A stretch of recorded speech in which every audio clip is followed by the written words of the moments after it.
Tonight, kicking off a new school year.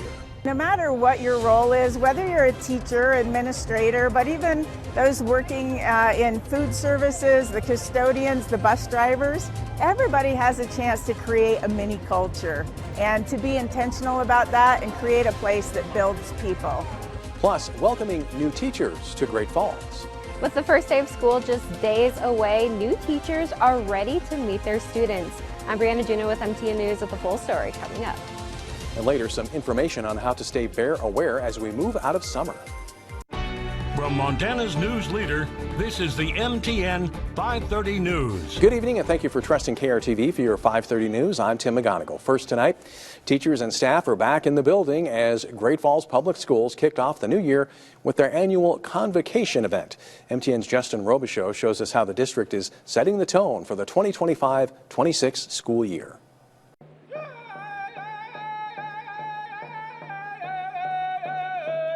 Native American students perform an honor song in front of over 1,500 school staff, including 75 new teachers at the C.M. Russell High School Fieldhouse for the GFPS Convocation.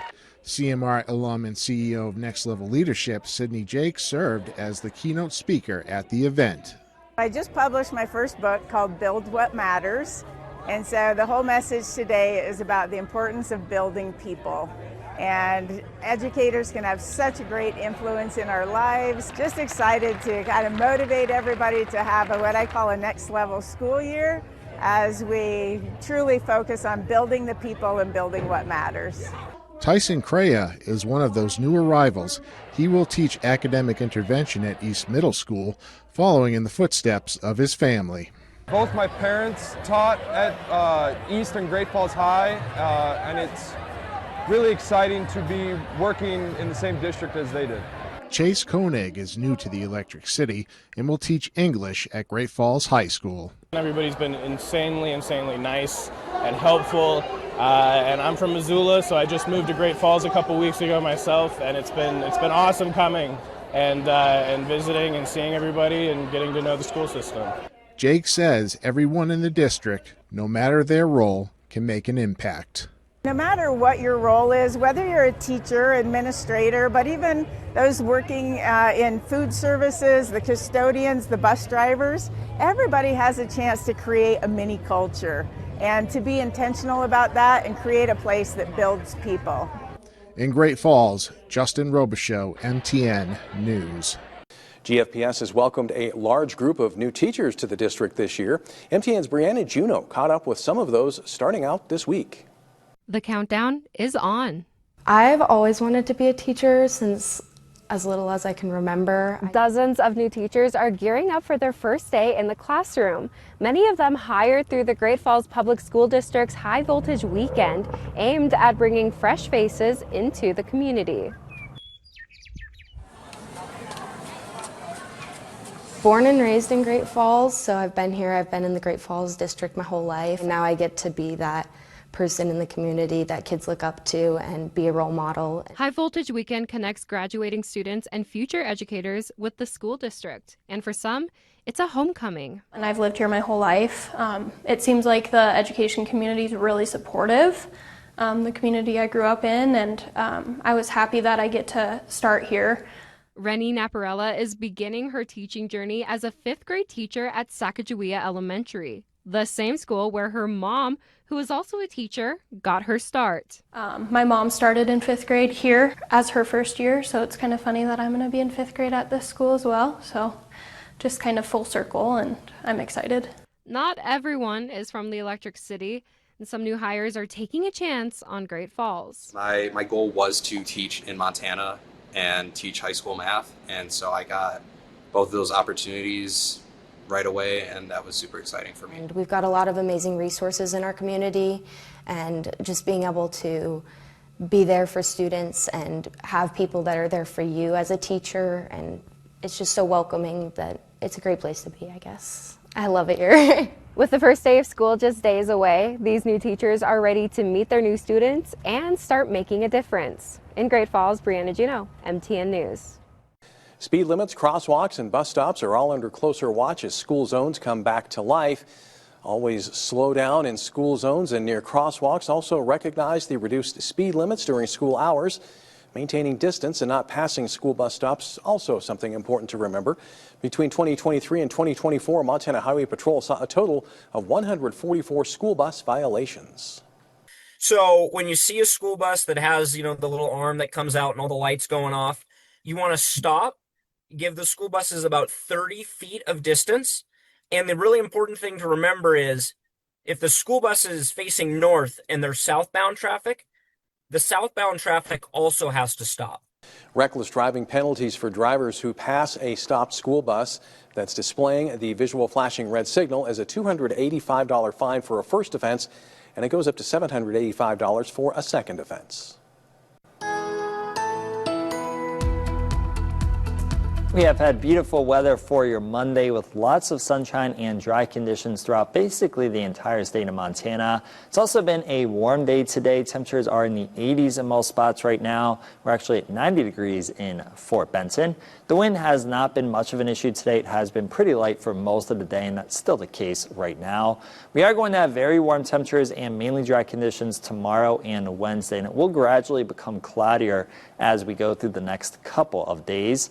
Monsoonal moisture will be returning to Montana as we head into the end of the work week, which means a lot more cloud cover, cooler temperatures, and wetter conditions for portions of the state. Now more details about that monsoonal moisture in my full forecast in a few minutes.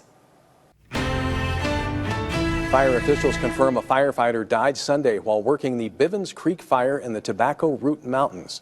The firefighter suffered a cardiac emergency, and attempts to revive him were not successful. More than 700 personnel are assigned to the lightning-caused fire, which has burned over 2,200 acres and is 0% contained. Incident Commander Rich Cowger said a line-of-duty death impacts the entire fire community. The cause of the medical emergency has not been released. On Saturday, the Montana Department of Fish, Wildlife and Parks received a report that an individual in the Sluiceboxes State Park was followed by a bear on a trail. The individual had responded by shooting twice at the bear and possibly hitting it once.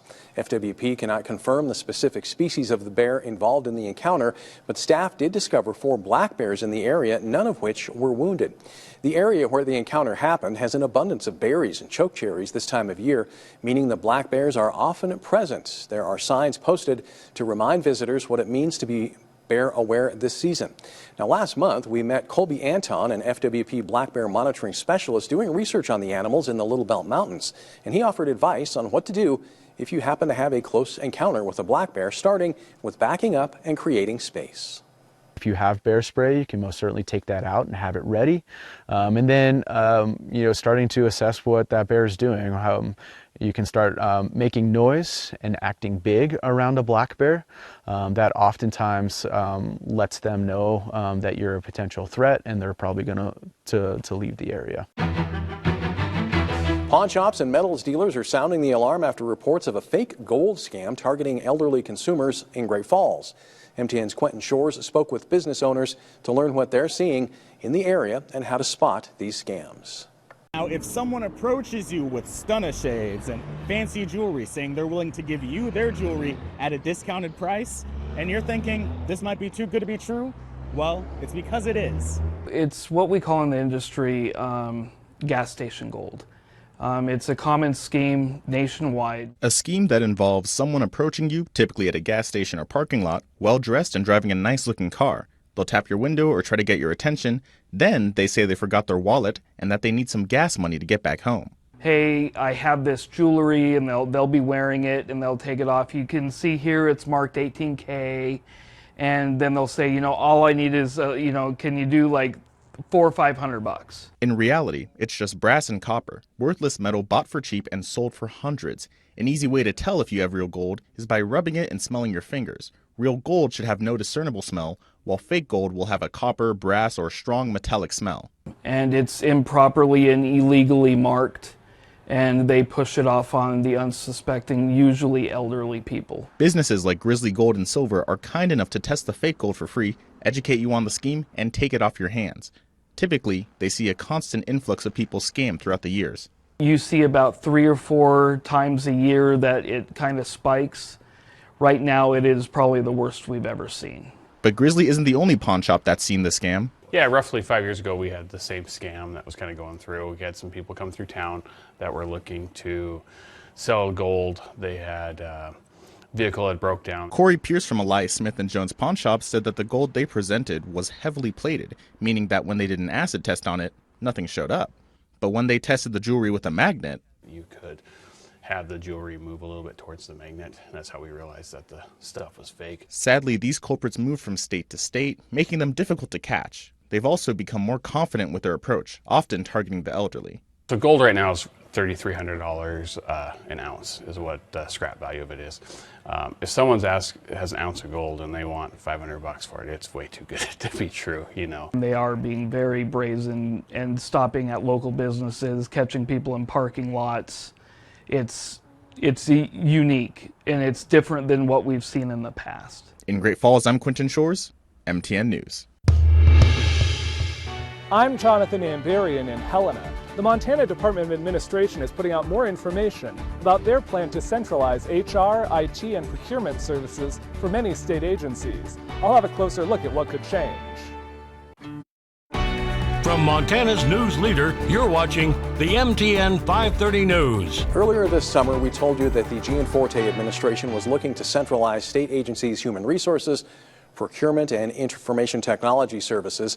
State leaders are now providing more details about the planned changes. MTN senior political reporter Jonathan Ambarian has more on what's happening next for workers in these positions.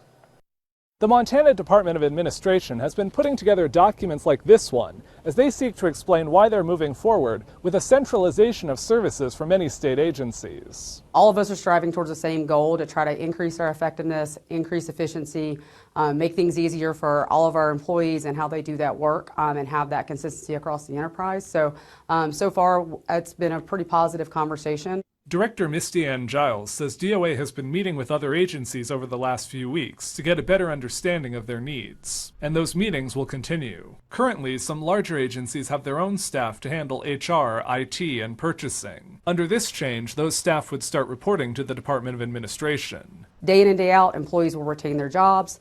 There'll be no pay cuts across the board to any of our agency employees. They'll stay in their locations and still serve those agencies as their main client. This is just working smarter and more efficiency and thinking about us as kind of a one company model when it comes to these operations versus 12 distinct agencies. Giles said the new structure would improve oversight, allow for more guidance, and use the buying power of the full state government to be more efficient when securing contracts. Instead of having 30 plus systems that may all do a lot of the same thing, let's whittle that down to 5 or 10 and make sure we're still meeting those needs, but in that duplication. The current plan is for the new structure to take effect for procurement first, then HR. The IT changes are more extensive and expected to take longer. Now, the state has put together an online page with more information about the centralization effort. You can find a link by going to our website. In Helena, Jonathan Ambarian, MTN News. Almost 4 months after the end of the 2025 Montana legislative session, there's one bill that passed the legislature but still hasn't been signed by the governor. Republican leaders say they're delaying that bill on purpose in an effort to keep it from being held up in court. House Speaker Brandon Lear's office released a statement today about Senate Bill 437, which seeks to define sex in state law as being male or female and fixed at birth. They said Lear had chosen not to sign off on the bill, a final procedural step before it can go to the governor's desk. A similar bill passed in 2023 has been blocked by a state district judge. Lear said SB 437 will ultimately be signed into law, but delaying it would prevent activist judges from getting an easy path to lump these cases together.